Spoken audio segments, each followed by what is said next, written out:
You're listening to the Podcast Detroit Network.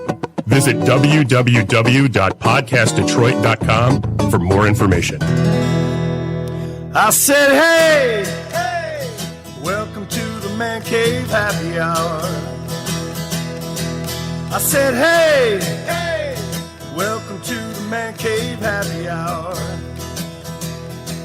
We're gonna drink a fine whiskey and smoke a really fine cigar. It is time for Happy Hour. It is the Man Cave Happy Hour. Whiskey, cigars, spirits, and the stories that go along with them. I'm Jimmy Flanagan. And we got Matt Fox there, locked up. Hey, I'm Matt Fox. Yay! There he is. All right. There he is. It is a tasting Tuesday. And I'm Michael Shore. Hey, Michael. Here's Michael. It's always good to see you on a Tuesday. It's a Tuesday. Then you know why. Oh, JLB. It's kind of like JLB LRB. Day. Little Joe Louis Bourbon Tasting Tuesdays with the Man Cave Happy Hour, Joe Louis Bourbon.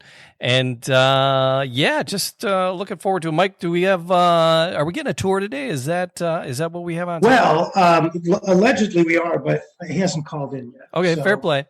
That'll be cool. So kind of the thought behind today, well, a couple things we wanted to talk about. Because it is today, it is March the 87th.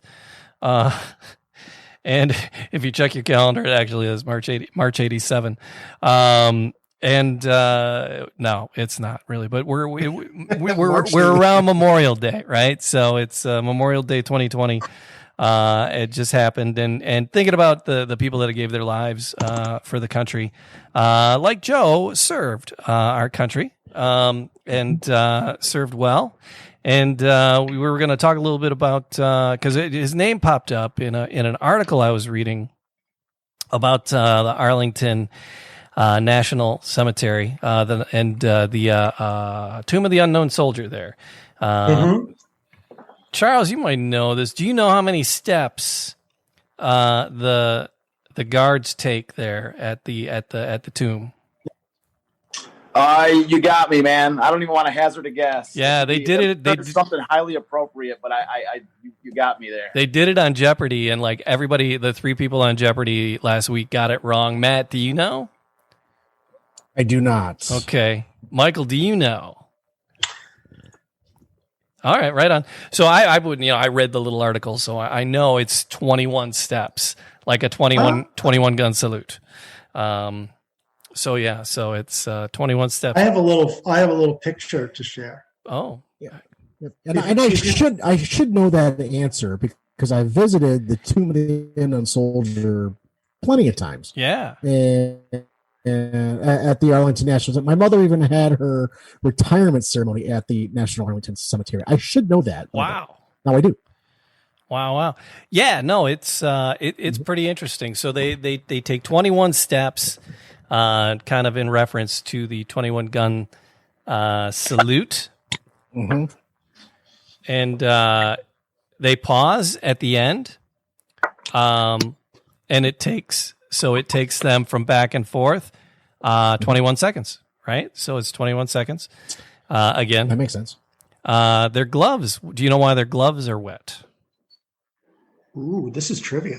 Yeah. So they're getting deep on this one. Yeah. Man. So their gloves are wet. We need to be prepared for that. So they don't lose a grip. They don't lose a grip on the rifle. And does the guard carry the rifle on the same shoulder all the time?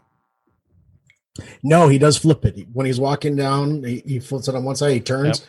It's the other side. So it's to the outside. Yeah, it's to the outside shoulder. How do you know how long how long each shift is there?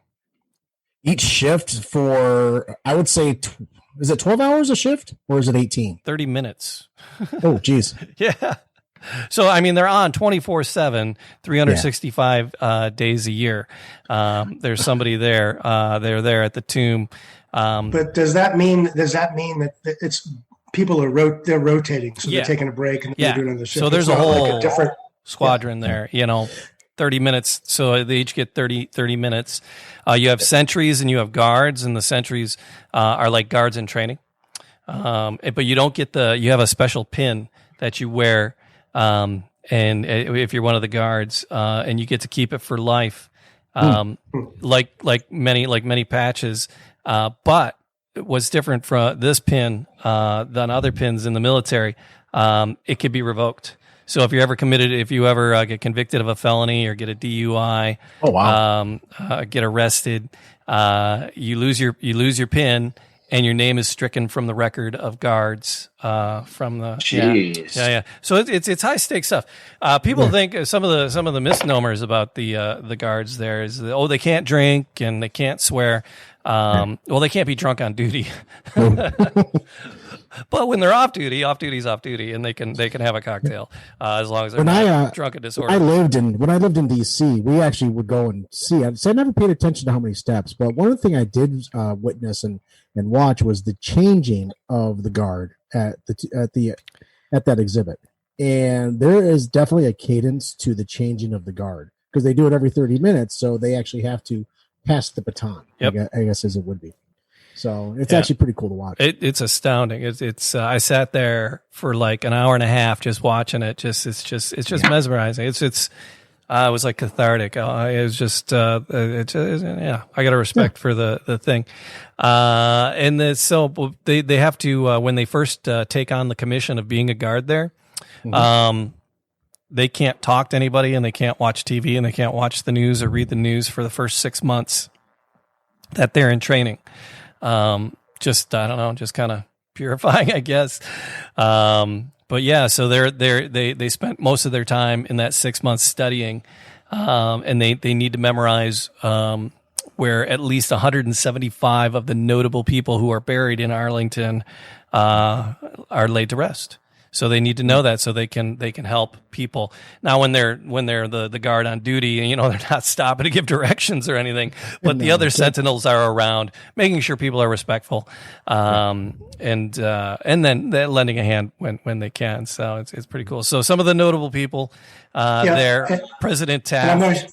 I'm sharing the picture that I shared earlier, which we talked through. There you go, President Taft. And then, of course, the connection to our show here, Joe Louis, which is he's really kind of just down the walking path, right? That monument there is just down the walking path from the tomb of the unknown soldier. So, who else is in there? Audie Murphy is the most decorated soldier of World War II, and he was a Hollywood actor. Just kind of raising a toast to the men and women who serve and people who gave their lives this Memorial Day. We're thinking about them, so cheers. Cheers to them. Thank you for that. Yeah. So, the military and whiskey are very much tied together.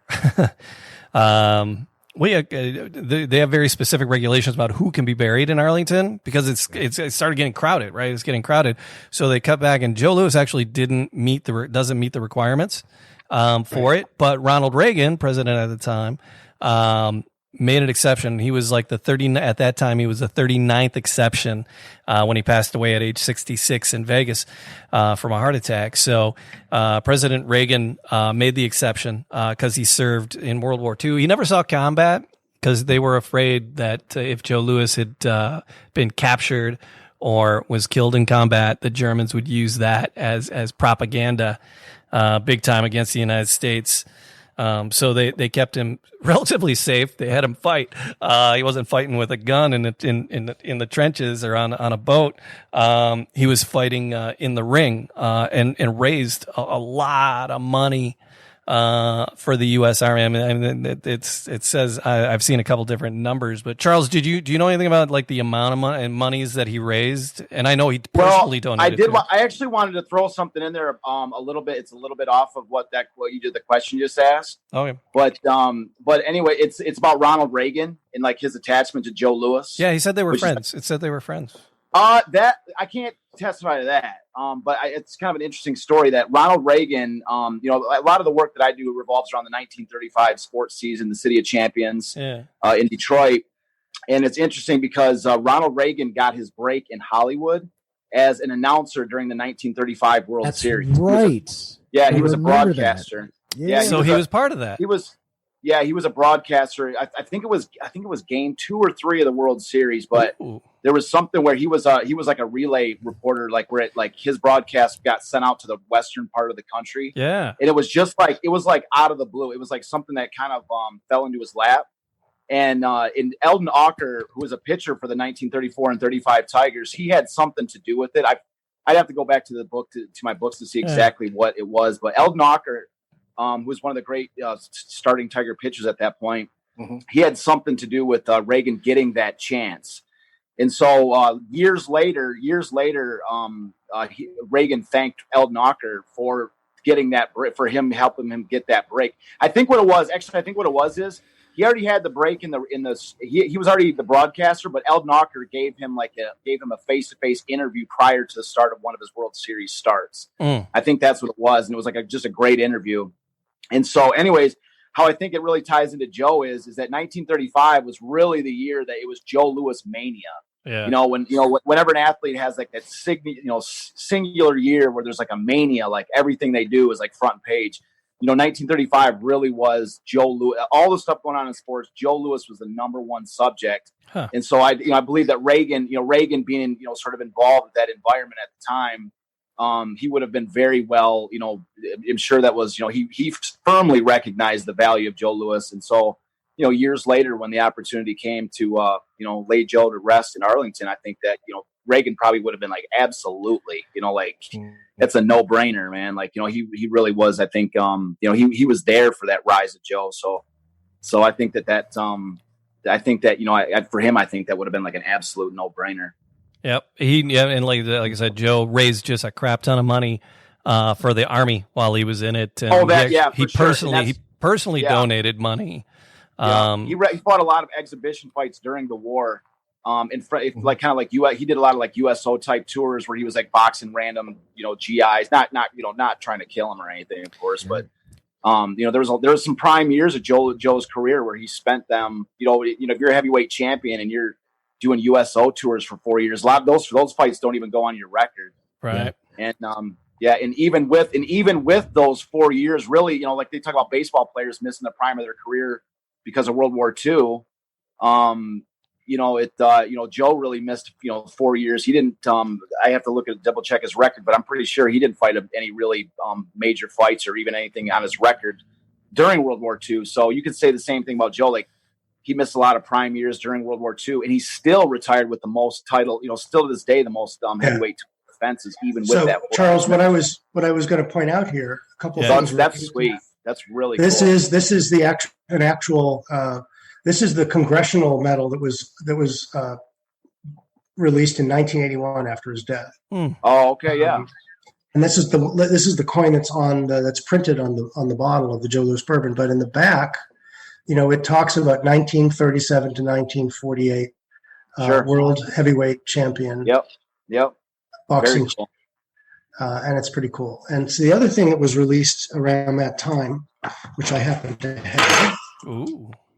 I'm getting all these articles. Didn't know show and tell. I'm happy. It's in a sheet because I've got those stamps too, man. I've got those stamps right here. Look at this. Okay. And this is an original full, collector sheet. So it's wow. That's cool. That is cool. I got them a little deeper in my archives and I thought I had them right there, but I love those stamps. I've got those too. That's awesome. Did I show you these last week? No. No, you did not. Okay, on the original 1952 Joe Louis Bourbon, the first release came with these leather gloves. Those are cool. Are those they? Right? Are those actually? Those are awesome. Yeah, I mean, they're leather. It's real leather. It's stitched and everything. You can't put them on, but maybe your gerbil could. But when you hold them up in front of the camera, they look at the detail. Look at the detail. Oh my god!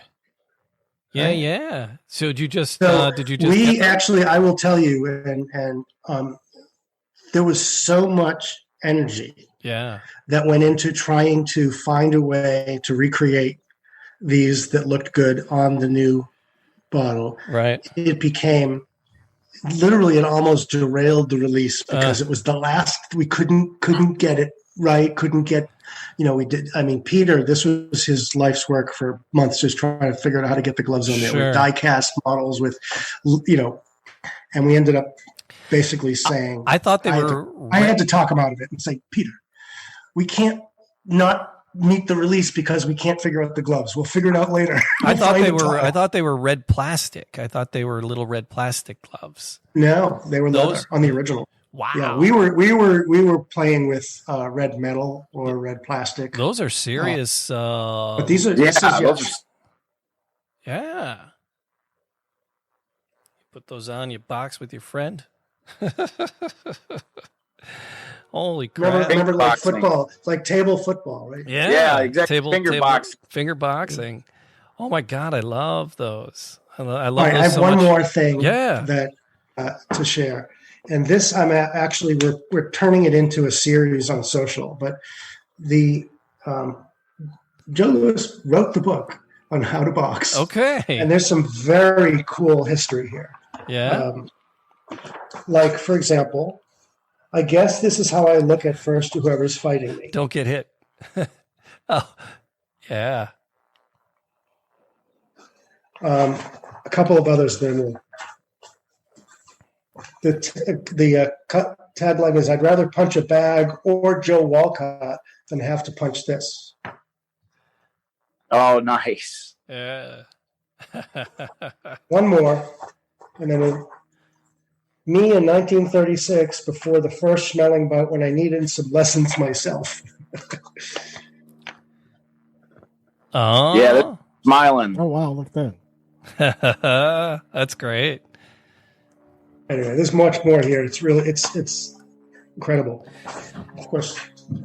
Yeah. It's very old, so it's needs to be hermetically sealed in the Right. But we talked we mentioned that, that when he was in the Army, that they wanted to keep him safe because they didn't want the propaganda, if something were to happen to him, to let the Germans have that as a propaganda tool against the United States. And the Schmeling fights, very much major pieces of propaganda on both sides. So what is the history on those two fights? How did he get his way into the first fight, and then didn't end as well as he would hope, and then he got the second fight? Well, are you asking me to? Okay. Yeah, I hope you know the answer. Yeah, to that, Charles, you got. I wasn't sure you're asking me, Jamie. Yeah, Charles. Okay, cool. Yeah, I mean, at the end of 1935, Joe was, again, 1935 was Joe Louis mania. It was Joe Louis mania. So, so going to they were putting everybody they could against him. They were putting like barroom brawlers. They put this guy in there. His last fight in 1935 was a boxer who was like, his style was, they call him the Turtle because like all he did was like just pure defense. Like he was all defense and he would like look to get in a punch, and he beat them all. He beat everybody. And so like really, the only person that could really, but the problem was in 1935 was, if you've seen the movie Cinderella Man, was that James Braddock won the title from Max Baer. So that was everybody, when you see the movie Cinderella Man, it's like, sort of a real life Rocky story, and that you had a guy who was, James Braddock, his record was he had no chance against Max Baer. And James Braddock, it was really a miracle that he won this fight, and therefore won the heavyweight championship. So Joe, when he faced Max Baer in 1935, had to face Baer without the title. So that's really like the forgotten sort of like downside of that Cinderella Man story, was it really put just that was the only blemish on the 1935 season with Joe Louis, was that he killed everybody, but he just didn't finish with the title because now it was in Braddock's hands. And so so everybody knew that Braddock was really just a custodian of the belt until Joe Louis had a chance to take it from him. I mean, they weren't even in the same class as far as talent. And so the idea was, so they were looking for anybody they could to fight Joe Louis until they could come to an agreement with Braddock to give Joe the chance to the belt. And so anyways, so he went through all these different fighters, and in 1936. They were going to match Schmeling, who was actually, he was a top tier fighter. That he was, just hadn't had a chance to face Joe yet. But he was pretty much the last guy that was out there that was even a decent fighter that Joe hadn't faced yet. And Schmeling was a good fighter though. Okay, he won the heavyweight championship in 1930, and so he was a previous heavyweight champion. He was he was a great fighter, and so as the story goes, Schmeling went through hours and hours and hours of tape on Joe Louis, and he found a flaw in Joe Louis's technique. He was scheduled to fight Louis in 1936, and he found a flaw in Louis's style, which was that Louis was the biggest thing that Joe Louis, like everybody looks at Joe. Joe Louis ranked the hardest puncher in heavyweight in boxing history by Ring Magazine. Joe Louis just a total knockout artist, but really the signature move with Joe was his left-hand jab. His left-hand jab was just devastating because you could not get in on him. Like he just used the left-hand jab for everything. And so, I mean, it was just lethal. And originally they called it the Detroit style, but they perfected with Jack Blackburn, with, where his jab was just devastating. He did everything based off that jab. So anyway, so Schmeling found what Schmeling found was that when Joe Louis threw that jab, when he was recoiling that punch, if Schmeling could follow behind with a right, there was the one moment. It was the only weakness in Joe Louis's entire arsenal was that he had to immediately, and you're basically selling out. Like when you see that jab coming, you block it, and immediately you got to throw that right no matter what. That's the only weakness, and so he did it, and he beat Joe Louis in 1936, which was just unbelievable. I mean, it was unbelievable that Joe Louis had been beaten because he had been risen to such an incredible level. It was was 67 fights or something before that defeat, or some crazy. That? It was like some 67 fights without a defeat. I'd have to look over. I think it was more in the 40s. I think he had 24. Yeah, that was later. Yeah, okay. yeah. Yeah, I think he had. I think he had 12 in 1935. Go ahead. I'm sorry. No, I was going to say that right. It wasn't really. Remember, 1937 is when he began his champampionship reign. Yeah. Well, yeah, but I have a great quote here, though, just to paint a little picture of really what that defeat meant. This is a quote from Langston Hughes, the writer, who was present at the 1936 defeat, and here's how he describes it.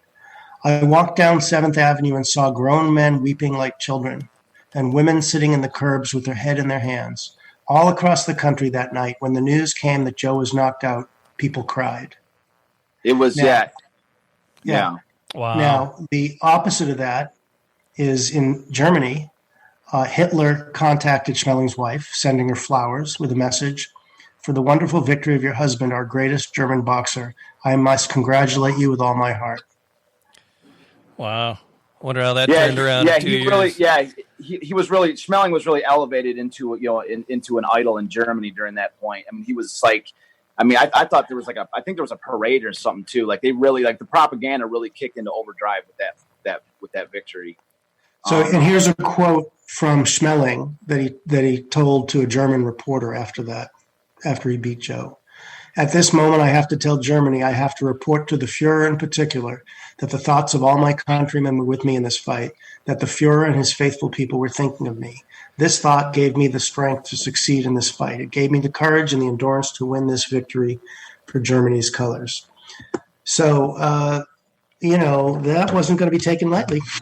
No, that was huge. It was absolutely huge. It was crazy. And in Detroit, here's something that literally nobody knows. I mean, this is something that's just absolutely under the radar, and it's really a sad testament to the City of Champions thing, because at the end of the 1935 season, they commissioned this big wooden plaque that was signed by signed by every governor in the country. It said on the plaque, recognizing Detroit as the City of Champions. There's a big quote on there.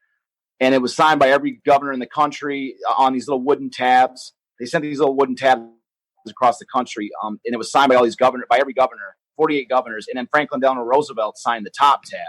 And so it was this magnificent wooden plaque. And the sad thing was, because the plaque was getting commissioned, it was made in Grand Rapids. And at that moment, Joe Louis lost, and they had all these little relief figures on the outside of the plaque with every sport that Detroit, all these different sports that Detroit had won in. And they actually took the boxing one off because Joe lost that fight. Oh. That's how bad that was. They took it off. They actually took it off the plaque. Oh, man. Yeah. Yeah, that's the Now, to me, that's the this is the weigh-in type of story. This is the weigh-in for 1938, which, as we now know, had a very different outcome. Mm-hmm. Well, I just want to say something real quick about about his championship in 37, about how the interesting, I think one of the most interesting components of the story is that the loss in this fight actually set up a situation in which Joe got his opportunity at the championship. Because here's the thing: is that the Braddock's contract, he was affiliated with the Madison Square Garden group, which, if you remember from the last podcast, we were talking about the milk fund. I believe we were talking about the milk fund for babies and how it was either this last one or maybe another one. But anyways, the idea was that the Madison Square Garden controlled boxing, and Mike Jacobs, who was Joe Louis's promoter, was trying to break into Madison Square Garden. So Louis was like not associated with Madison Square Garden at that point, but his camp was trying to get in because that was like the big money fights was at Madison Square. That was whoever ran Madison Square Garden controlled boxing in the United States. And so the fact that Braddock was under control by the Madison Square Garden group was, that made it so that now they had to negotiate basically with the enemy. I mean, that was, so what ended up happening is that when Joe lost that fight to Schmeling, it catapulted Schmeling into the position of being the top contender for the belt with Braddock. And Braddock was even an inferior fighter to, Braddock was not even in the same caliber as Schmeling. And so the fear was, especially as the U.S. was, moving towards World War II, was that if Schmeling got that fight with Braddock, then if Braddock, lost to Schmeling, which was more than likely, that the belt would then go to Germany, and then now you're talking about real propaganda, when we got the heavyweight belt in Germany, and he would have never given Louis a fight after that. They would have held that belt for years. Just max, they would have been, that belt would have been in Germany for however long, till the end of the war, for certainly. And so, especially let's take a look. During these difficult times, you can trust that Mercury Insurance will be right by your side. Whether it's filing a this is get a piece of that ad revenue. Exactly. April 5th, 1915, and one of the greatest heavyweight champions. That's the wrong one. I had the other one queued up, but we'll go back. So anyway, this is the knockout. Here we are. Oh, this is the Schmeling knockout. So what it did was it set the stage for actually, like, the power.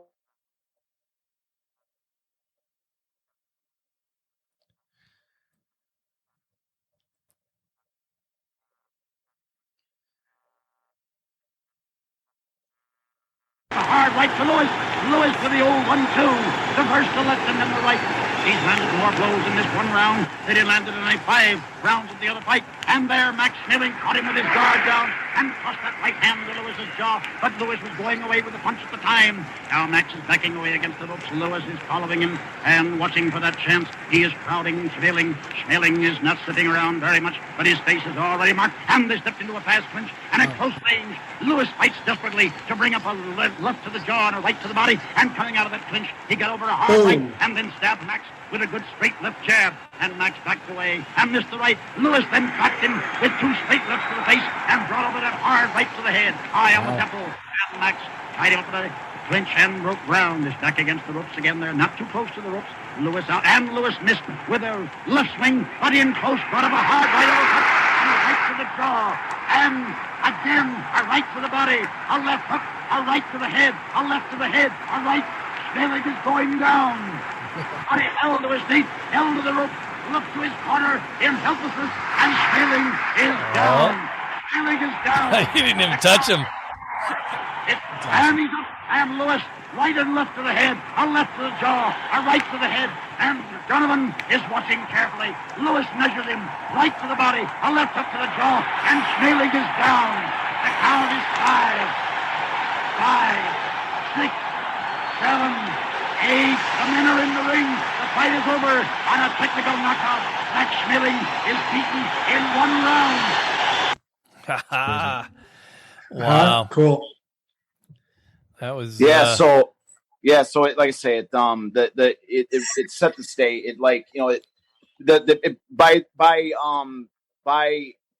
like I say, when Schmeling got catapulted above Louis as the top contender for Braddock, it actually forced like the powers that be and like the higher level up, like U.S. government and that to basically press Braddock's camp and saying, you need to, he hadn't fought in 2 years, and he's like, okay, it's time for you got to give him like the belt's going to be safer in Lewis's hands than it is going to be in Schmeling's. Okay, like it's safer in his hand. Like there's better chance that you're going to lose basically. So it's better to lose to Lewis because Lewis at least can defend the belt versus Schmeling. That than just to outright give it to Schmeling. So that was what set the stage, was that there was actually external pressures on Braddock to come off that belt and give Lewis that the shot. And so of course he won in 1930s, but that came with a contract deal where Braddock was going to get a percentage of Joe Lewis's fights for years. It was every title defense Joe did for years was Braddock got a cut of.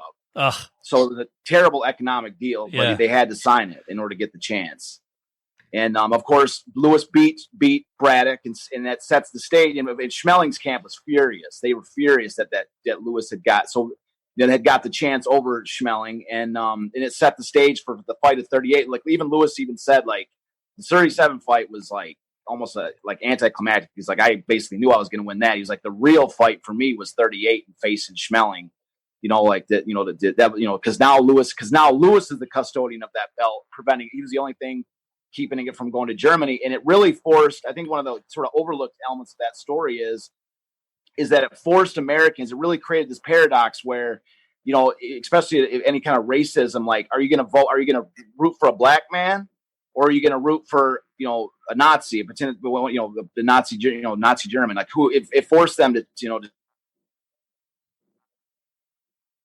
who your prime champion is a black man, or you see what I'm saying? Like it forced everybody in the country to actually make a choice. And I think that was just that's why it was just so huge. It just really added a ton gravity to it. Yeah, the 1930s in America is not an awesome place to be an African American person. Jeez, that's just. So you should point out. Yeah. Well, I just want to. You've got the bottle there that's empty. Yeah.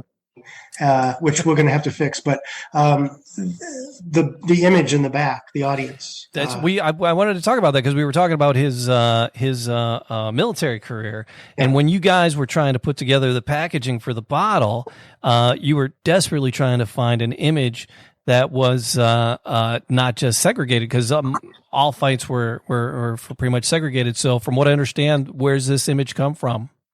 That is from one of the World War II exhibition bouts. I don't recall exactly which fight it was. Yeah. But it was the only picture that we were able to source and find that showed that. Now there, there's a lot of great pictures of the black audiences at their Harlem Joe Louis fan club places, and that's what it would be in communities across the country.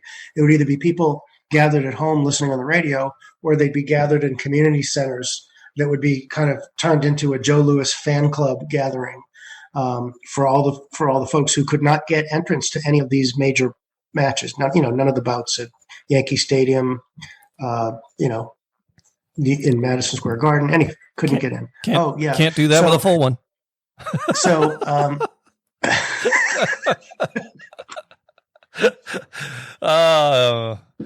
All right, so here's what you have to do. Yeah. You're in Michigan. We'll get, yeah. You're in Michigan. There are 600, as of today. 600 stores. There are 600 retail stores carrying Joe Louis bourbon, actually as of last Friday. And you need to go buy a case, and then I'll make sure that the powers that be at Joe Louis Bourbon will take care of you. Let me get my wife on the line for this. Honey, I got to. It's for the podcast. I have to. They're making me go buy a case. It's a case. Huh? Right? Oh, because I want to get one into Charles' hands for all the time that you take. Charles has earned the juice. I appreciate that. Thank you. We never really properly introduced you today. Detroit City of Champions, your book and the website, the accompanying website, the books, plural, Detroit City of Champions, just kind of breaking down that whole story of the amazing history of Detroit sports. Everything can be found there. Charles, we love having you around, man. My pleasure. I love coming on here. It's becoming like a Tuesday ritual, and I enjoy it.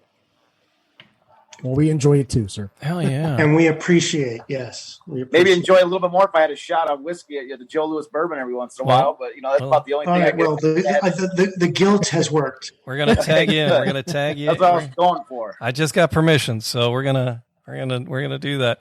I messaged one of our favorite liquor stores earlier today. I said, "Do you have Joe Louis in stock?"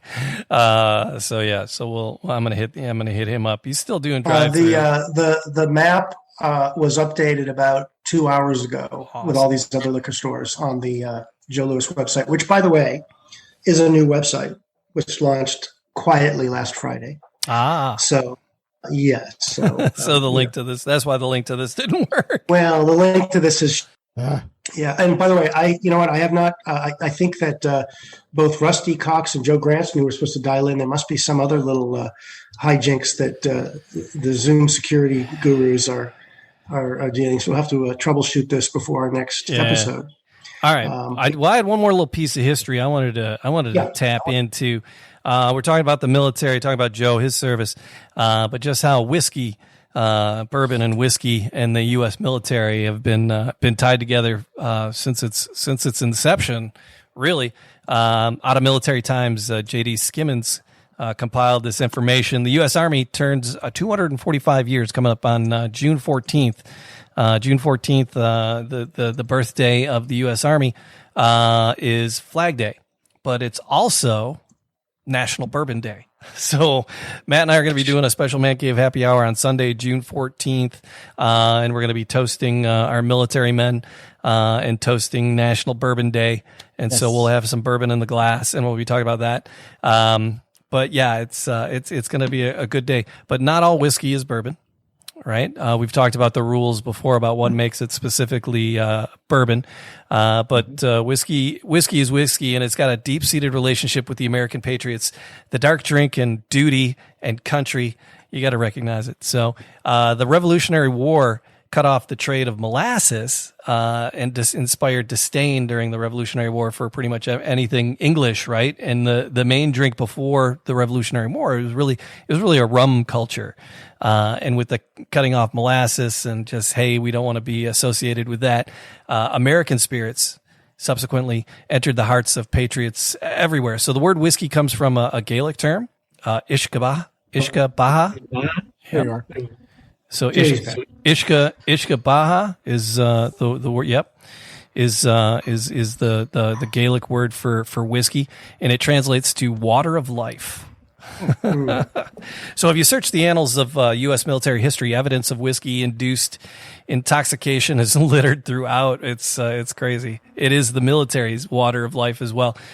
Congress authorized a whiskey ration on November 4th in 1775 for General George Washington's Continental Army. So there was a whiskey ration back in 1775.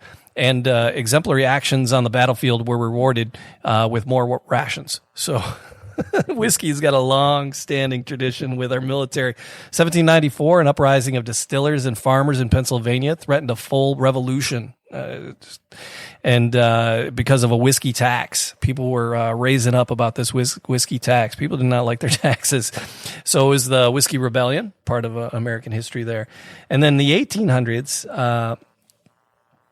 the ration was increased for military service, and it was an integral part of the Lewis and Clark expedition. The whiskey ration was part of how they got their people to come with them on the expedition, but it wasn't always a positive influence on that Lewis and Clark trip. Hey, come for a walk. Yeah. We'll get you drunk. Across the country and back, right? So, yeah. So, Civil War. Yep. Check out this picture. Look at that. Civil War. This is from the Library of Congress. 2 unidentified Union soldiers whiskey drinking whiskey. But Meriwether Lewis, he made this journal entry in 1803.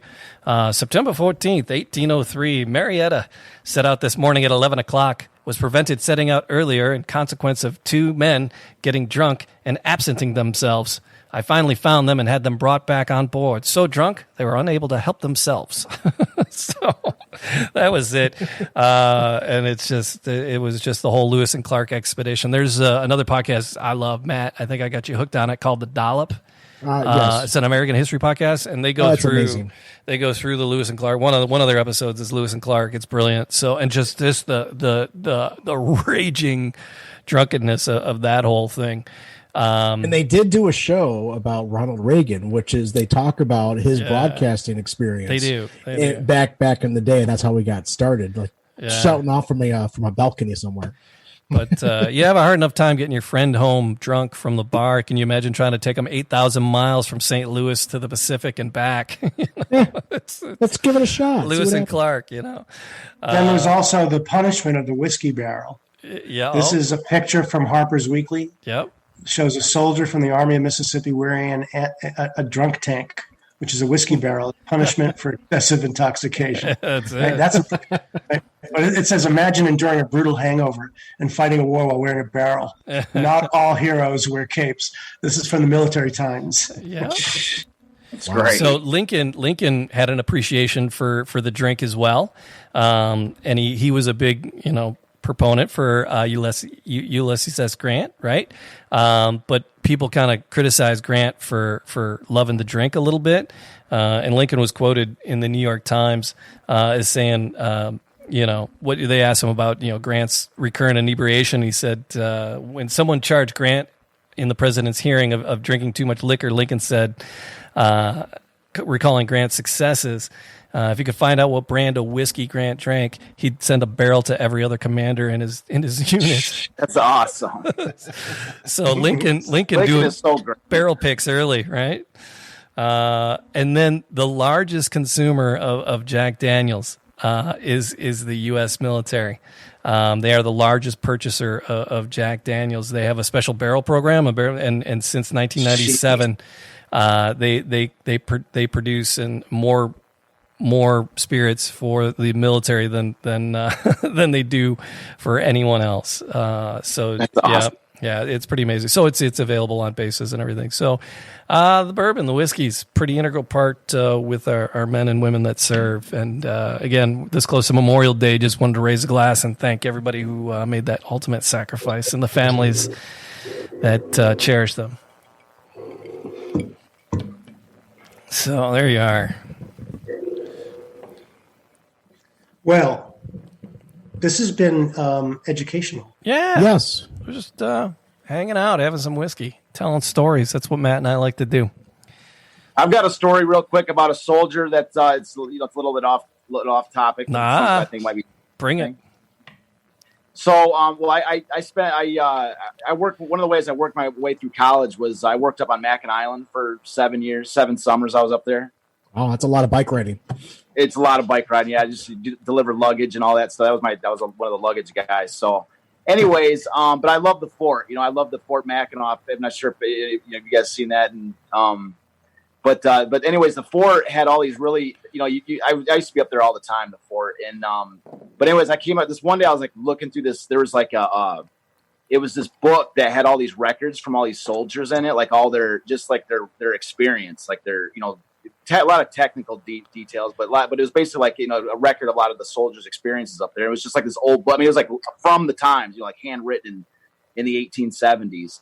So I was like looking through it, and I came across this one soldier who just completely jumped off the page. And what it was he was in the Civil War. He was in the Civil War, and he had been promoted through like four ranks because of just like bravery in the field and just this like you were just reading this record of this soldier. You're like, man, this guy was awesome. Like he was like a total badass, And so he was like he went from like a private to a all the way up the chart to sergeant, like master sergeant, gunnery sergeant, whatever. He was like went all the way up this up the rankings. And so he got stationed at Fort Mackinac. After the Civil War was over, which was, you can imagine it'd be sort of a cushy job. You're just on fort duty up on Mackinac Island. In my experience up there really wasn't, it was a vacation spot, but if you're a worker up there, you work during the day and then you drink at night. That was the thing. Like, there's a guy that coined a saying up there that said,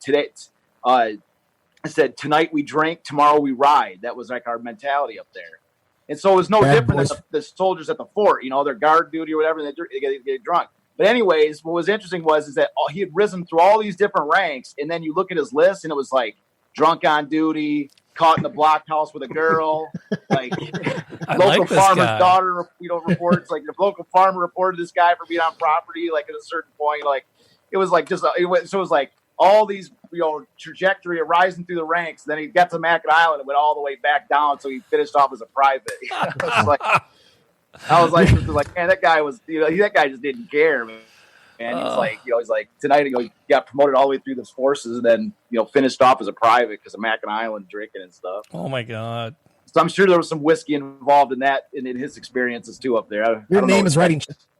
Stick to the fudge. Oh, here's a little plug for Charles. Hey, that's the first book right there. Yeah, this is so this was the first one. Yeah, that's the first book. Yeah. So people want to read more about what Charles has learned and his shares. It's right here on Amazon. Awesome. Yeah, that is cool. So yeah, Detroit City of Champions, and that's the name of the website as well. Holy crap! Another hour has slipped past, gentlemen. Slipped is right. It's just you blink. Time flies when you're having fun. Hell yeah! All right, so we'll try to figure out what Zoom has got in store for us next Tuesday. Right. When hopefully we'll reschedule with our live tour of the distillery where Joe Louis is produced and is aging, and we'll also catch up with Joe Granston, I guess, and we'll keep. And we are still planning on that visit to the secret speakeasy. I like it. I like it. Yeah. Yeah, I'd love to know what happened with Joe and the fundraiser that he did. Well, that's right. Yeah, he actually said it. I spoke with him about it. I don't have a number, but they did raise some reasonable funding, and I know that they're going to do another series of them, and the Big Green Egg sponsored that, and so Joe Louis Bourbon is going to get involved with it. And I know that I don't know. You guys know about the Big Green Egg, right? That's the big. Yes. Yeah. So what could be better than bourbon, barbecue, big band, and boxing? I like all it. the B's. Road trip. Yeah. Exactly. Right on. So that's all coming together, and we'll reveal things in the coming next couple of weeks. Cool. Awesome. All right, like, subscribe. Thanks for hanging out. Leave a comment and follow Joe online. Look for where he's showing up. New England, are the stores popping up there yet? Not yet. It's looking like by the beginning of July. All right. We should. Excellent. Yeah. Well, get your butts to Other Michigan markets, because we are. Just to give you a heads up here, other markets that are closer on the horizon than are Florida, Southern Florida, Georgia, the Atlanta area, and potentially Ohio is coming up next. All right. In addition to the Northeast. So yeah. Perfect. That's on the dance card. All right. Charles, thanks again. And my pleasure. Mike, thank you for always having us over here. And cheers, gentlemen. Well, thank you for having me over. All right. Thanks, guys. Yep. Don't go anywhere.